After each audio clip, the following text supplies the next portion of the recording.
What is the strongest argument of Sony when it comes about mirrorless cameras? What is their strongest marketing strategy? How do they want to sell their cameras? Three things. They are small, they are lightweight, they are cheap. That's what they say. Is it true or not? I think that this is the time to find out. So let's see, and let's find out if it's true or not.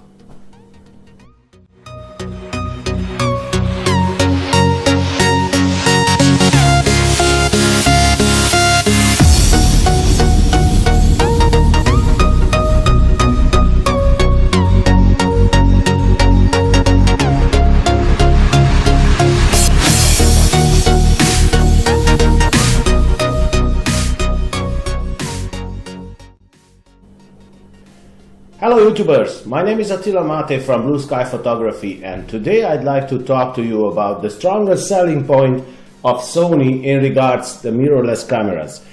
How do they sell their cameras? How do they advertise their cameras? They advertise their cameras with three strong selling points. One is they are small, they are cheap, and they are lightweight. Is it true or not? Now, as you know, until now, I am very skeptic with any camera manufacturer, so I don't really want to believe just because they told so.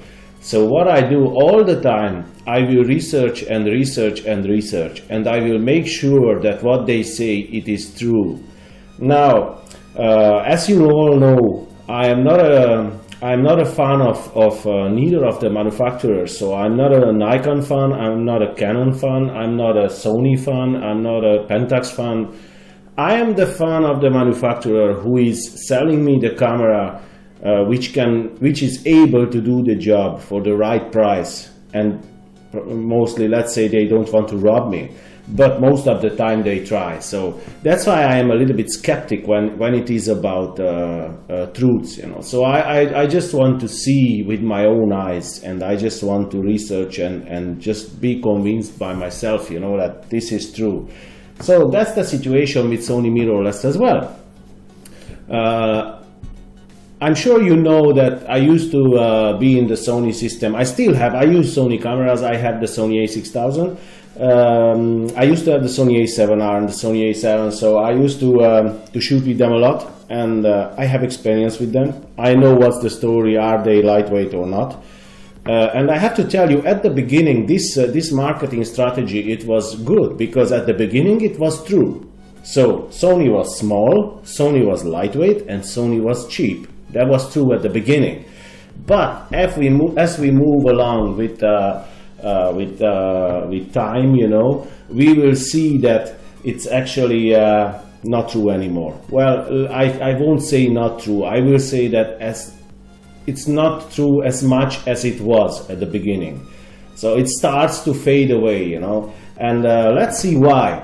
You know that I always try to prove to you, I don't want to tell you, just I want to show you what I'm talking about, so you can see with your own eyes and you can convince yourself, you know. I don't want to convince you. I don't want to convince you to use Nikon. I don't want to convince you to use Sony. I don't want to convince you to use whatever manufacturer, you know, whatever brand. It's your choice, it's your decision. But what I want to do, I want to show you just that you are able to do the right decision. So let's get into my computer and let's see what I'm talking about, because as usual I will show you in my computer the facts which are undeniable, so you can see in here. So we are in my computer now, and let's open up some pictures. Now I just prepared a few pictures. I didn't want to spend a lot of time with searching around on the internet and looking around, you know, which one is which one. So I just prepared a few pictures over here with APS-C size cameras, then full frame cameras, then APS-C size lenses, and then full frame lenses, and prices and everything else. So you will see everything over here. Now I have to tell you from the beginning that all these prices and all these specifications and sizes and everything, the information is from B&H Photo Video, the website from B&H Photo Video, from USA, because I didn't want to create any misunderstanding that I take something from here, something from there, something from this side, something from that side. So I just wanted to make sure that I take everything from one side, and I think that B&H Photo Video, they are pretty accurate, and their specifications are right.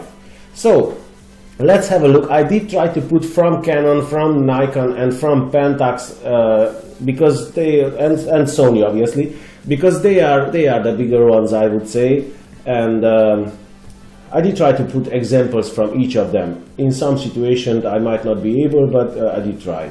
So first of all, let's see the APS-C size cameras. Now we talk about prices over here. As you can see, the Canon 7D Mark II is the expensivest in between them, and it is actually $1,499. After that, Nikon D7200 with $1,046. Now, of course, there is the Nikon D500 at the moment. I could have put that in here as well, but I wanted to show you a decent choice. I mean, I didn't want to show you the expensivest. I wanted to show you the deepest, a good choice, you know, a decent choice that you can choose from the system. So the third one is the Pentax K3 Mark II, which is also the same sensor like the Nikon D7200. So all these three cameras, actually the Canon is 20.2 megapixel, the Nikon and the Pentax is 24 megapixel. So it will be the same megapixel like the Sony. This is also the reason that I choose the Nikon D7200 and the Pentax. The Canon doesn't really have, I think it has the 80D, I'm not sure at the moment which is 24 megapixel or not, but the 7D Mark II is 20 megapixel.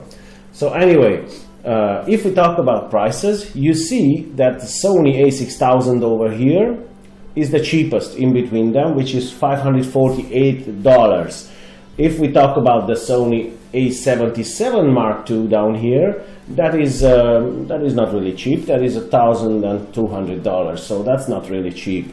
But when we come to the Sony a6300, that is $1,000. So does it work or not? I don't know. You have to decide, guys. I don't want to say which one is better, which one is not better. I just want to compare here prices and sizes and weight. So at the moment, as we can see, Sony is a little bit cheaper on the APS-C side, because you can buy, the example, you can buy two a6000 cameras with the price of the Nikon D7200. Almost two. Yeah, well, two. We can say it's two. So let's move along and go to the next picture, which is the full frame cameras. Now, as we get over here, we can see that the Canon 5D Mark III, it's $2,500, and it is, if I'm not wrong, 20 megapixel. If I'm not wrong, yes, I didn't check it, but I think it's 20 megapixel. Yeah. 22.3 megapixel, yeah, it's over there, 22.3 megapixel.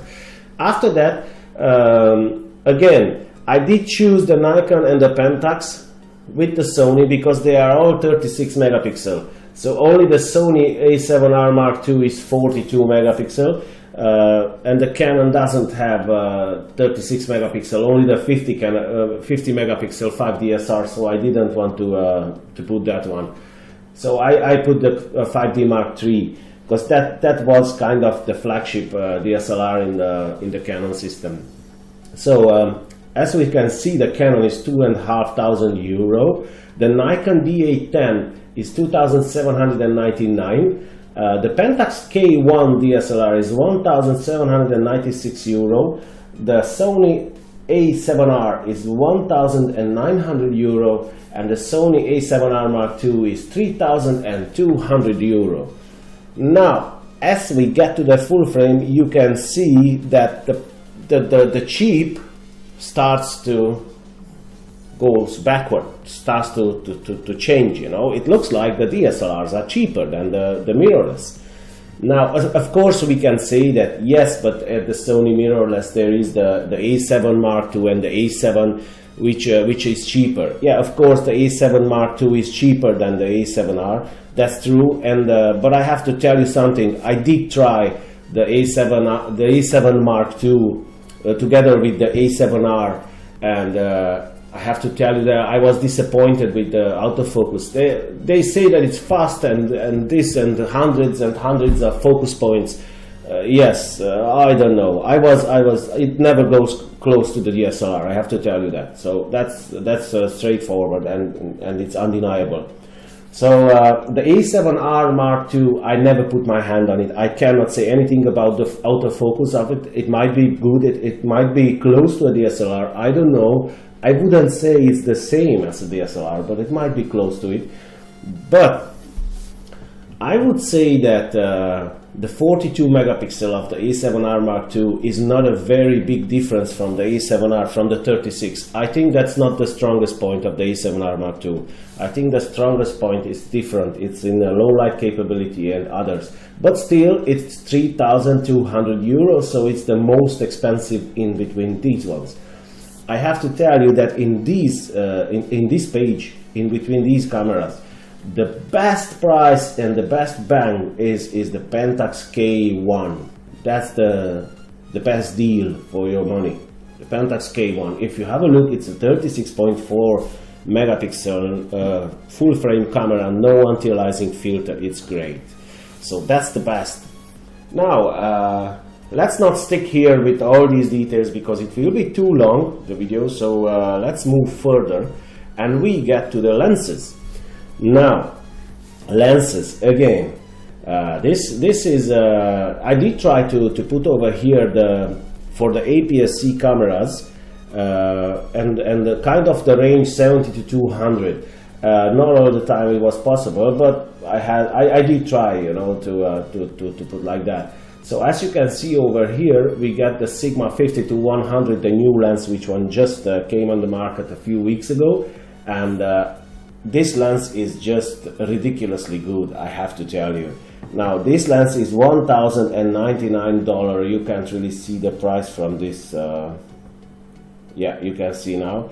It's $1,099. This lens. Now the Pentax. For the Pentax system, you can see the 50 to 135 f2.8 Pentax lens. Now this is kind of 75 to 200 millimeter. It's almost the same, you know, like the 70 to 200. And this is $799. As we get to the Sony system, you know probably that Sony doesn't have a special lens for the crop system 70 to 200. F2.8 or something like that, even F4. They have for the full frame system, and that one you can use on the crop system cameras. So I put over here the F4 lens because I thought that would be fair, you know, even if it's only F4 and the other lenses are F2.8 and F1.8, the Sigma. I think the F4 is cheaper, and let's give a little bit of favor to Sony. So this lens is 1,398, 1,400 euro. Sorry, dollar. Now you can have an option over here with this Tamron. I just put this lens over here because this lens you can find almost in all mounts. You can find in Canon, Sigma, not Sigma, Canon, Nikon, Sony, and I think in Pentax mount as well. You can find this lens. So you can have this lens for $1,499, and this lens is one of the best zooms, I tell you.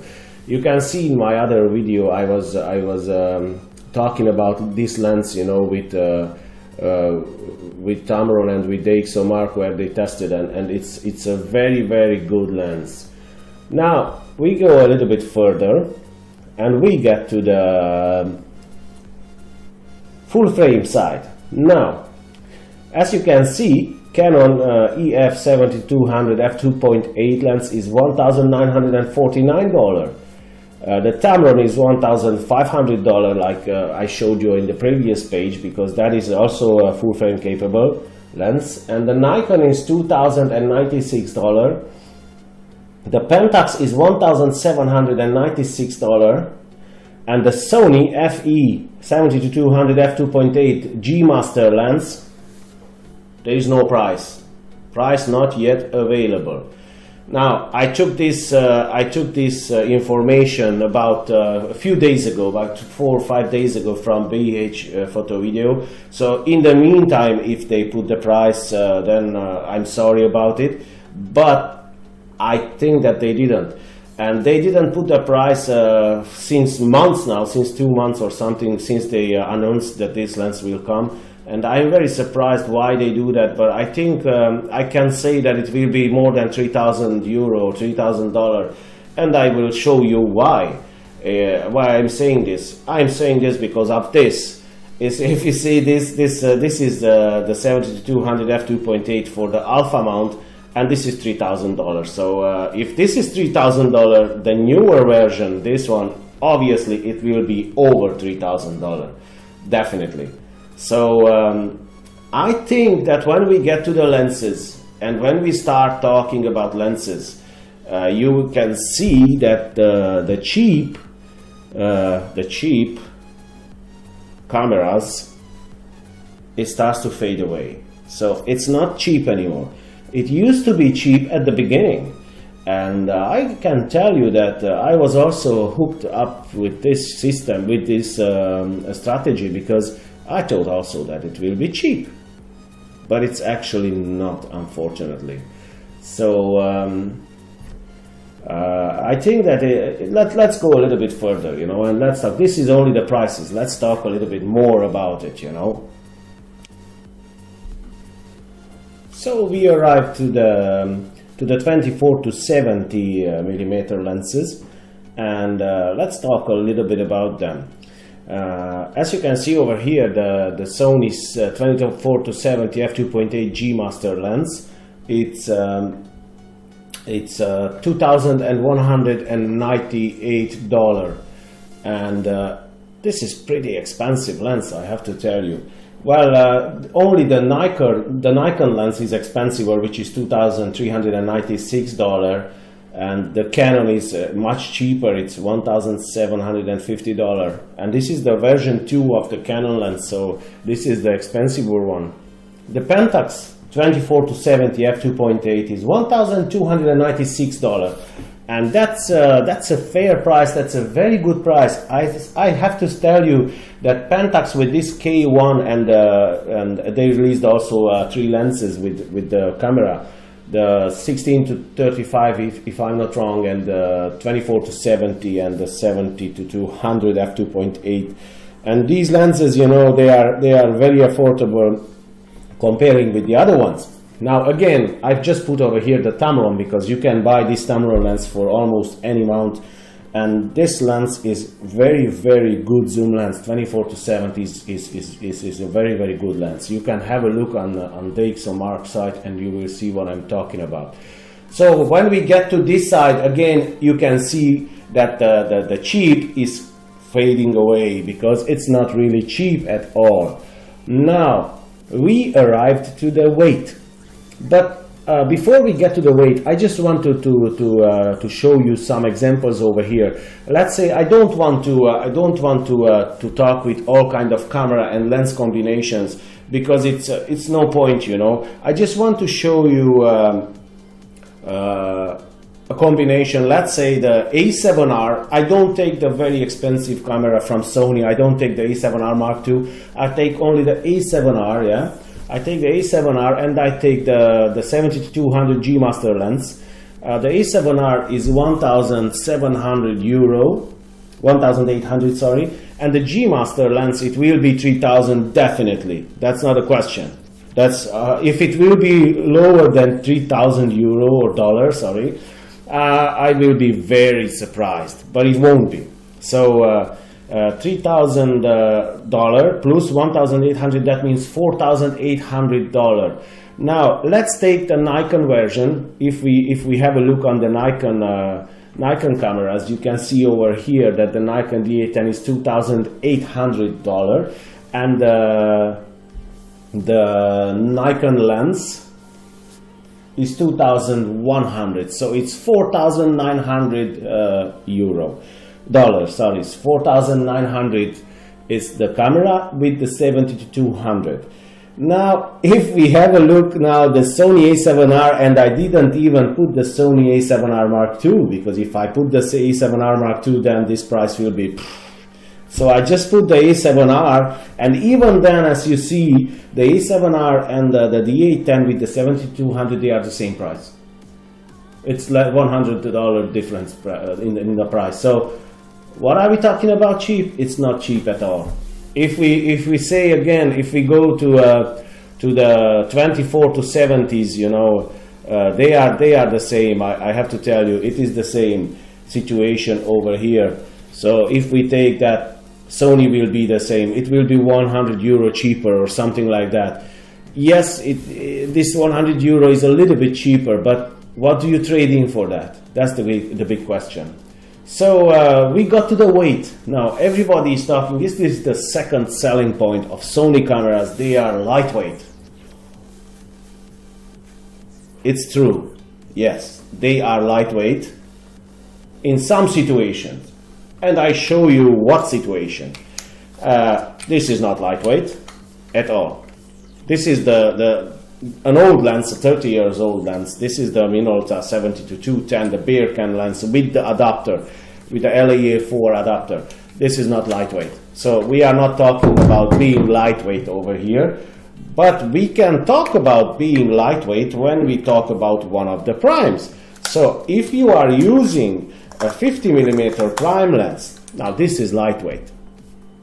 51.8 with the a6000. This is lightweight, that's true. I'm not arguing with this. If you use the 28mm lens, that is lightweight. This is again true. So if you are using prime lenses, small prime lenses, definitely the weight advantage is over there.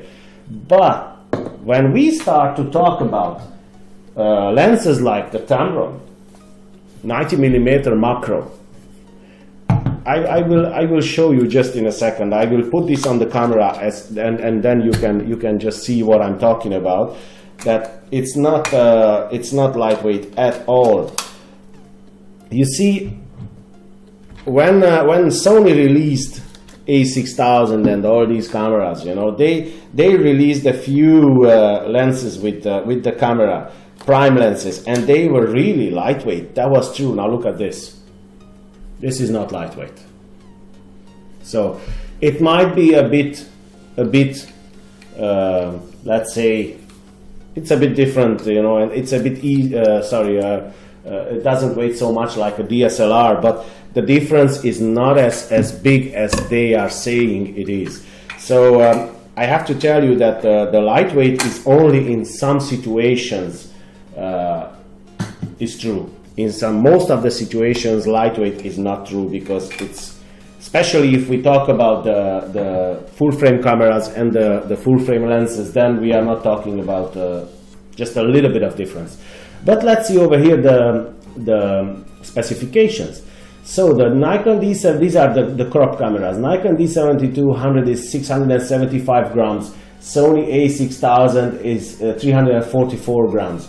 Now this is true that the Sony a6000 body only, it is only half of the weight of the Nikon D7200.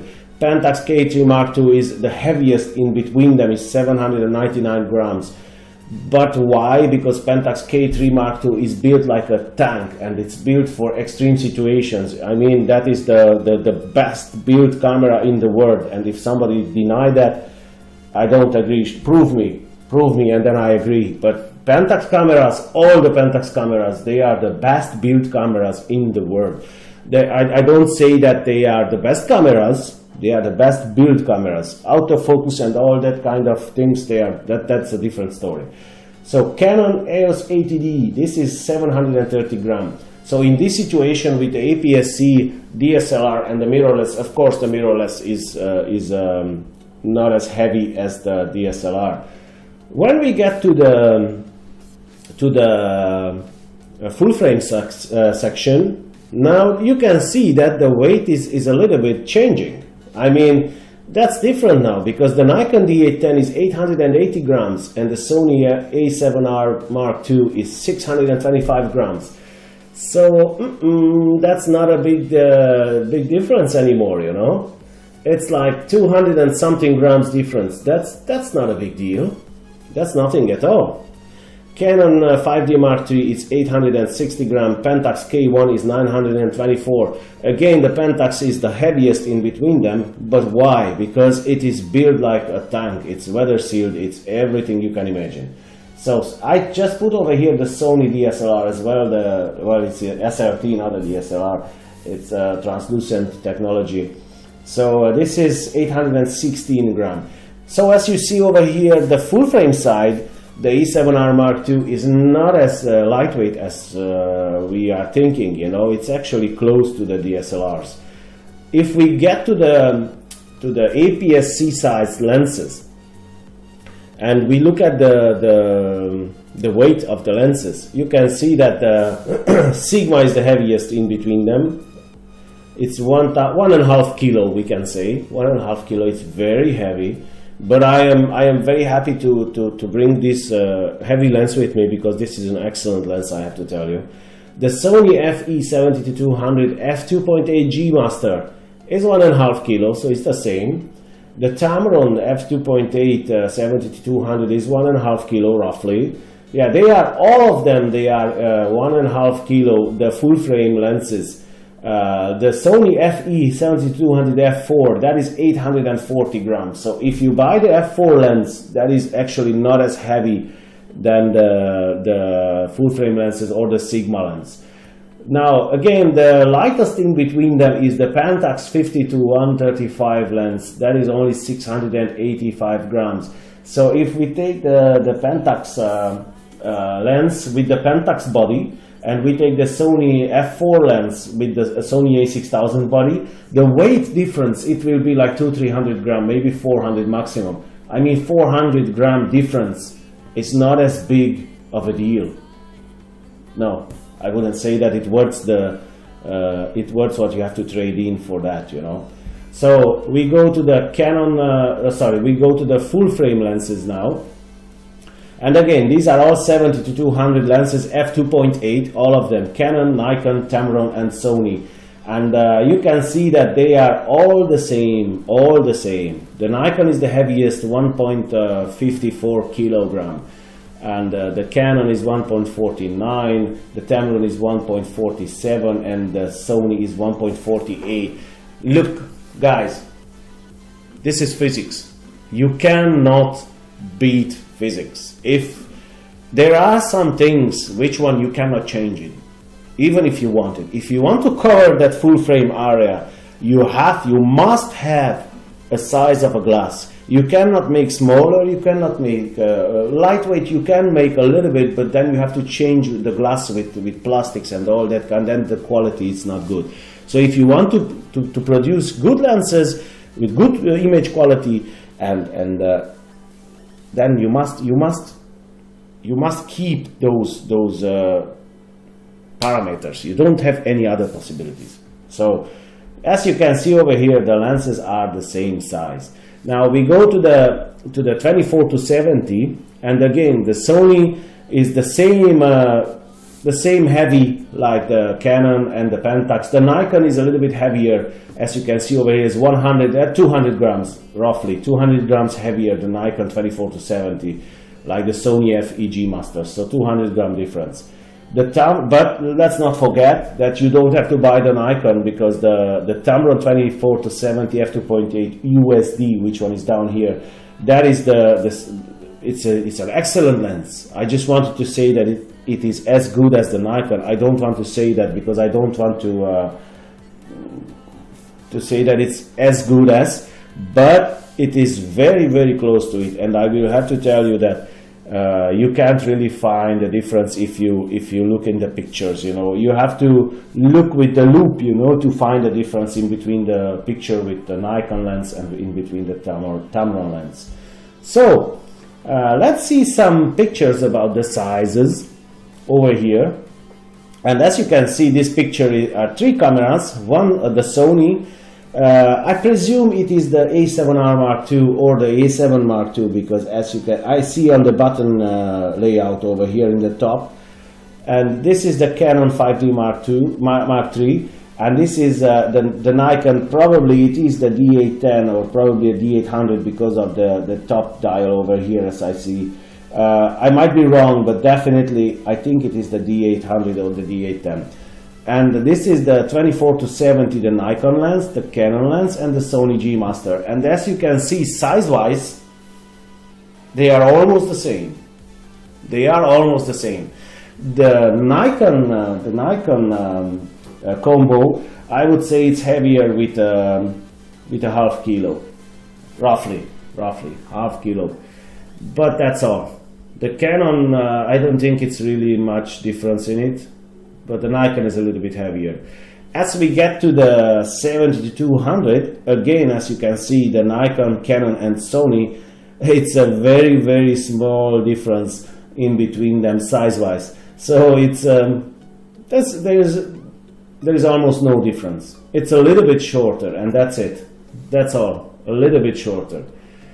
I think this is a closer look. Oh yes, as you can see over here, this is the D800. It's you can see over here, yeah. Just one second. I tried to zoom in, but it looks like I can't. Oh yeah, I can over here. Yes, it's a D800, yeah. So the Nikon D800 with the 70-200, and this is the Sony a7r. Now this is the Sony a7r, not the a7r Mark II. This is the a7r, because you can see the button configuration, or the a7, yes, it might be the a7 as well, and the 70-200 lens. And you can see that the difference is very, very negligible. I mean, it's very small. There's almost no difference. If we get over here with the primes, I just put over here, this is 85mm on this side with the Canon, 85mm 1.2, probably this is the 1.2 lens. Yes, it's the 1.2 lens, you can see on the front of the lens over here. And this is the 85mm 1.4 G Master. And as you can see, the lens is bigger and heavier than the 85mm 1.2 Canon lens. So it's the size and the weight difference, it starts to fade away when we speak about lenses. And this is what I was talking about in my other video earlier, and some people they told me, you know, they emailed me and they told me that was not a nice statement, because it's actually big difference in it, and yes, it is big difference if you are using prime lenses.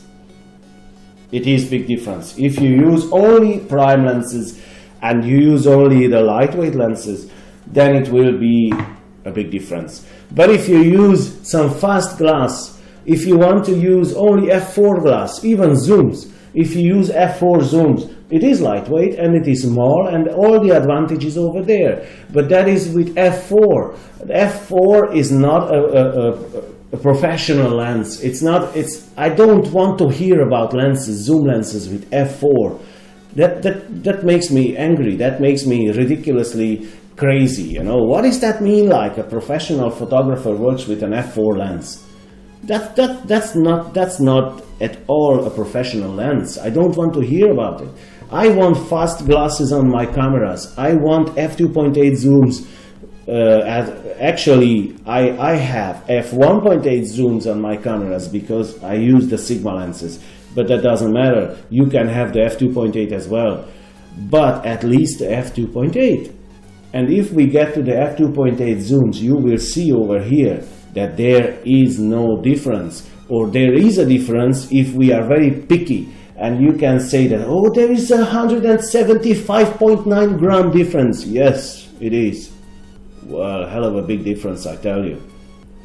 When it comes to image quality, and when it comes to how you can work with your camera, how you can do your job, with which camera you can do your job better. This is what you have to think about. This is the most important thing.